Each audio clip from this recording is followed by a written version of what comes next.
Hello guys, musta naman kayo lahat? Ito, samahan niyo ako magluto tayo ng breakfast. Kasi ngayon lang kami mag-breakfast sa kasama ko. So, yan yung kawali. Lagyan natin ng olive oil. Olive oil kasi yung ginagamit ko.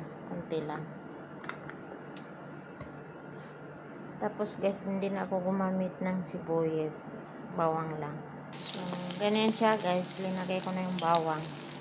Hindi ako gumamit ng sibuyas. So, kung gusto niyo gumamit ng sibuyas, okay lang naman. Kasi mas masarap. Kaso lang, hindi ako gumamit ng sibuyas kasi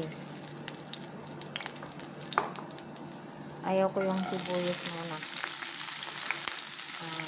Yan yung yung red, sweet chili. Tapos, ito naman yung green. Siya, chili talaga siya na manghang. Kasi, mahilig kami sa kasama ko sa manghang.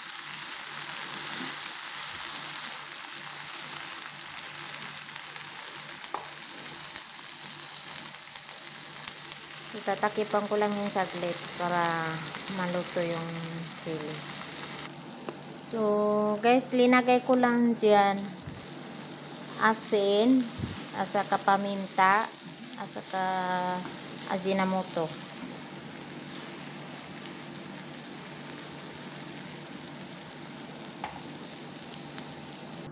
Tapos, ito, itlog na 4 na piraso. So, yan siya guys. So, naluto na yan. Tapos, ilalagay ko siya dito sa itlog. So, yan na siya guys. Na-mix na yung itlog kasi. Tapos, yun yung kawali. Linagayan ko rin siya uli ng olive oil.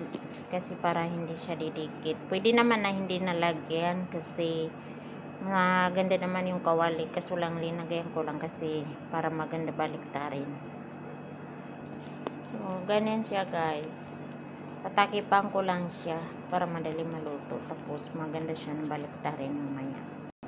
So, ganyan na siya guys. So, ibaliktar ko lang siya sa plato para hindi masira. Ganito siya guys. Pero, binaliktar ko lang. Tapos ilalagay ko ulit sa kawali. Yan guys. Nabaliktar ko na ulit. Tapos, lalagayin ko siya ng mozzarella cheese. Yan. So, yun na siya guys. Linagay ko siya ulit sa api kasi para matunaw yung mozzarella cheese. So, pag matapos guys yung itlog, ipapalaman namin siya dito.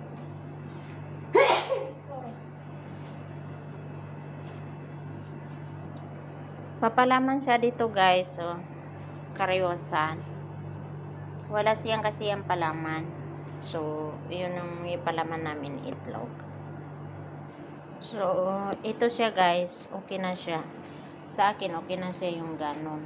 Pero, depende lang sa gagawa. Kung gusto niya yung medyo matunaw talaga yung yung cheese.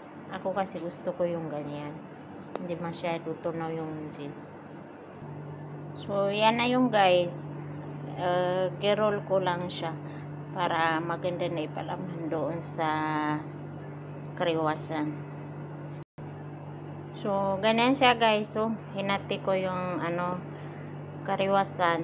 Tapos, lalagayan ko siya ng konting mayonnaise.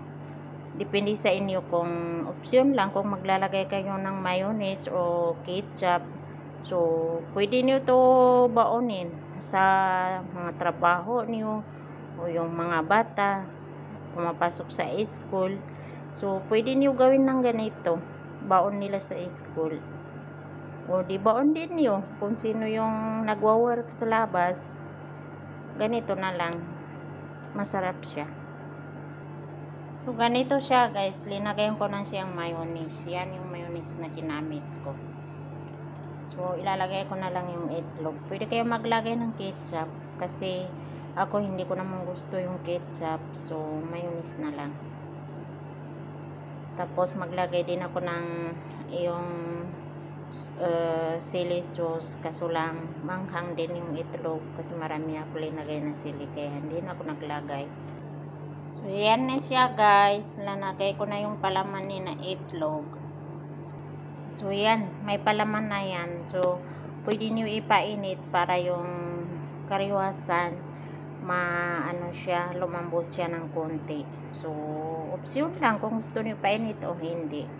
So yun na lang guys, sana may natutunan kayo. Maganda yan guys, masarap siya. So pag bibili kayo ng kariwasan yung walang palaman, kung gusto niyo gumawa na ganito. So sige guys, kasi may work pa ako eh. Ingat palagi. Thanks all. Bye bye.